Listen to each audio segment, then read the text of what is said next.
something Data Mountaineer developed ourselves because we were doing a lot of development work with some of our partners. In fact, we developed the Gen 6 sync, the Confluent views, and the configuration was becoming more and more verbose. And Lamduke, who were doing our testing, said it was becoming too difficult for them, and they were going blind looking at all the configurations. Does anybody use Flume? Yeah, so you know what the configuration can block out. So this is a lot more concise. So it looks like SQL, but it's not.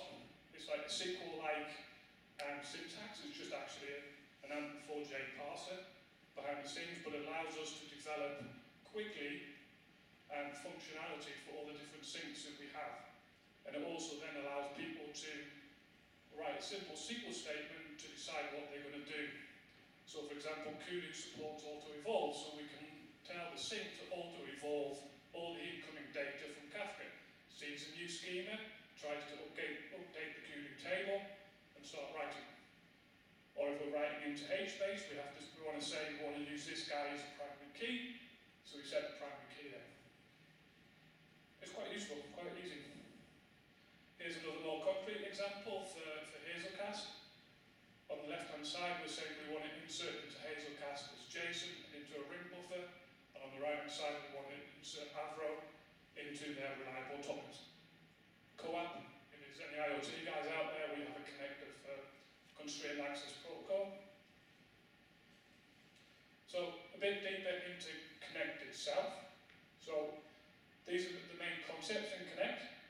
We have modes, we have workers, we have connectors, tasks and converters. So Kafka Connect runs in two modes. It has a standalone mode where you give it two properties files. The first properties file is to actually configure Kafka Connect itself, and then the other one is to actually configure the connector you want to run. It also has another mode which is distributed and fault tolerant, and here you just start workers on multiple machines, and they form together to form a cluster. So how do you interact with Kafka Connect? Standalone mode, you give it the properties files. Distributed mode, it exposes the REST API. In fact, it's actually standalone mode, it also exposes the REST API. So you have a number of endpoints that you can then submit your configuration into, and you can also stop, start, remove, etc. We built, actually will build over there, a little wrapper around it, so you can do it with the command line. So the workers, you start these on multiple machines, and they form together to form a cluster. How do they do that? They do that by Kafka's consumer management protocols. You're effectively not creating a cluster here, you're creating a Kafka consumer group. So the connectors, this is the height. If you're developing a connector, this is the first your entry point into it. What the point of the connector is to decide how to do the work and how to break apart the work, and then issue the broken apart configurations to the tasks. So for example, if you're going after a database, the database has got 15 tables into it, and you're allowed to run through tasks, how are you going to allocate those tables out to different workers? So these guys are actually fault tolerant. The tasks at the lower level aren't. So in a happy flow, what happens is you use CLI, or you just curl the config in, it hits the REST service that's been started, it drops that config into Kafka behind the scenes, into a config topic, and the consumer group, which is your cluster, picks it up. And Kafka Connect implements its own coordinator behind the scenes, which then basically does a partition assignment, the same thing that Kafka does when it's pushing out to its clients. It pushes out the tasks to each individual client. It round robins onto all the nodes in the cluster. So what happens if Puppet comes along and decides to kill your machine, or Chef, hey Chef, all that happens is that Kafka actually says, well, hold on a minute, there's been a rebalance here, does a repartition, move the task to the surviving workers, and you keep on going. So this is actually the connector API at a high level. Pretty straightforward. You define define your task that actually does the work. You have a start method. This is the framework going to call you with the configuration that is pushed in. You do your task configuration where you decide how you're going to allocate the work to be done. So if I had 15 tables here on my database and I was given 3, then in this I would return a list of maps broken into 3 or 5. So you have the tasks themselves as well that are started. These are the guys that are actually doing the work. These are your units of parallelism. The same, think about it as the same way in Kafka unit parallelism as a topic, you can do the same thing. So effectively, especially on the sync, you can spin out more tasks to read from the partitions in the topic. But if you have, same with the Kafka consumer group, if you have more tasks than you actually have partitions, some of them are going to be idle. But the other awesome thing about the whole thing about Connect is it doesn't hold any of its state internally. All its state, the configurations, the offsets, they're all stored in Kafka. So this allows it to come up elsewhere. Task API. This is actually where you spend all your time in your item thing. Start, that's the configuration that you were given from the higher level Connect API. Stop, pretty obvious, shut down any writers, whatever you need to do. Flush, this is going to be called if something goes wrong in the framework. For example, if you're tracking offsets in another database to ensure exactly what's delivery, then that gives you a chance to actually make sure that you persist in what you need to persist. So the HDFS sync does this, it's calling a flush to write into a write head log in HDFS to make sure it does exactly what's delivery. Then you have the put. So basically the framework is going to deliver you a collection of records from Kafka, which is the sync records. And those sync records is basically Kafka Connect's internal structure. It's a wrapper. So in there you have information about the topics, such as which topic it is, the partition and the offset of the record. They also give you then access to the key and the value of the actual Kafka payload and the schema.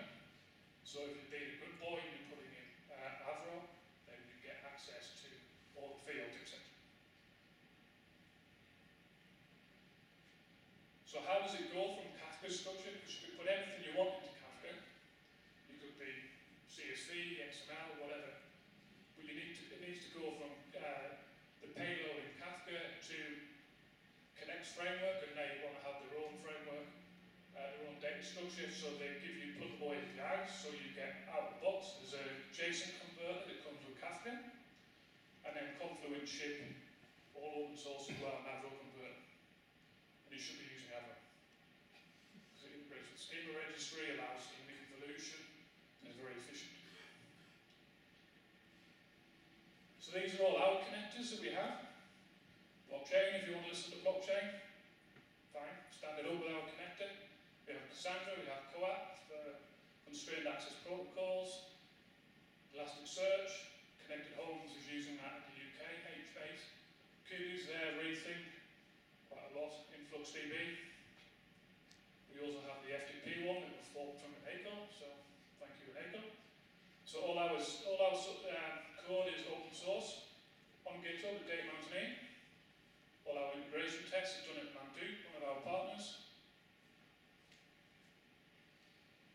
They were talking about my stuff at the meetup in the UK last week, so I thought I'd put the slide of their stuff. This is a UI they built to be able to deploy all our connectors. So if you want to have a UI to be able to visualize your flow, stop, start, look at the logs, look at the configuration, they have it. They also have UIs for the schema registry, being able to browse the topic. They're expanding that a lot now, so you can go back in time as well. Because the latest release of Kafka has the ability to go back to a particular point in Kafka on time rather than just an offset. We also have all our stuff is in Docker via them. And if any of you guys are running Cloudera, then we also have a Cloudera service descriptor so you can deploy the entire Confluent stack plus the connectors, have it all managed by Cloudera Management. Guys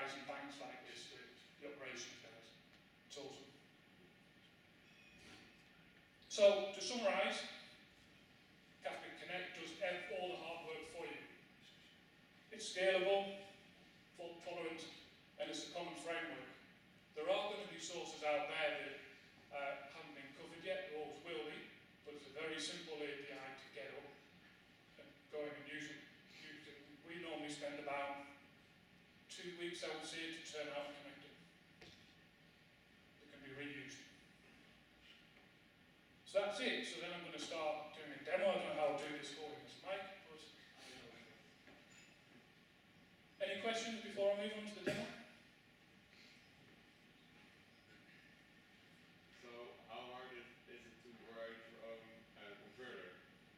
Because not everyone will have their data in JSON or in Avro, but can you still use the whole connecting? Yes. So the converts a pluggable. So I had the exact same question with a client that has a lot of protocol.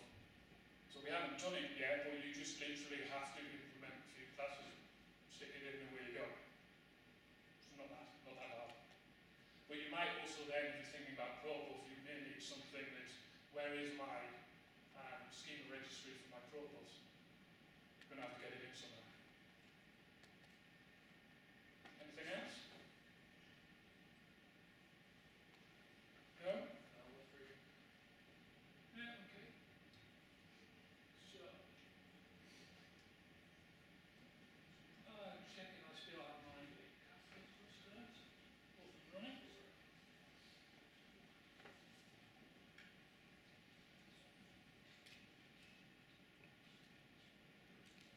So let me just start on the Confluent platform. Zookeeper Kafka, schema registry, and I'm going to start Cassandra. Cassandra.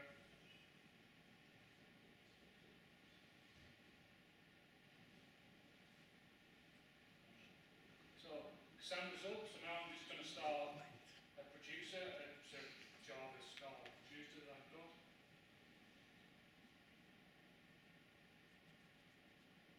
So he's quite, not very fast, but he's writing some records in. Start reading a bit there.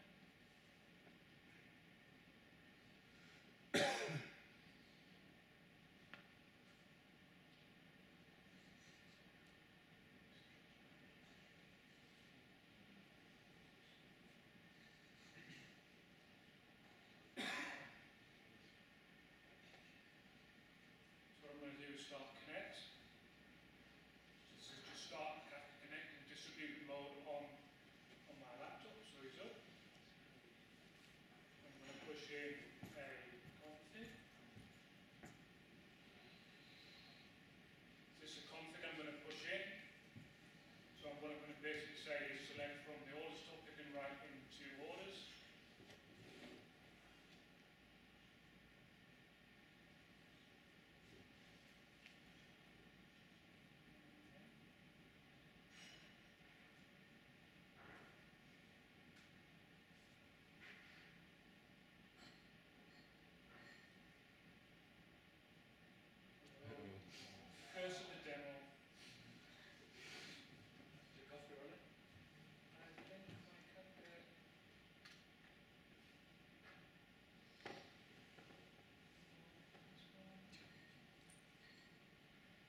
Well,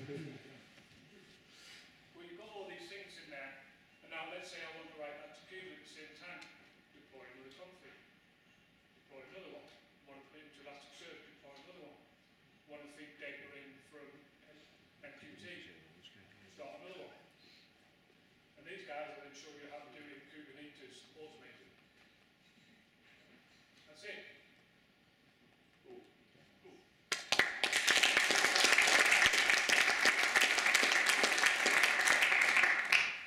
Thank you, Andrew. Does anyone want to take a toilet break or anything? I think we're still quite early. The evening is still young, so We had no beer yet. maybe for 10 minutes we take a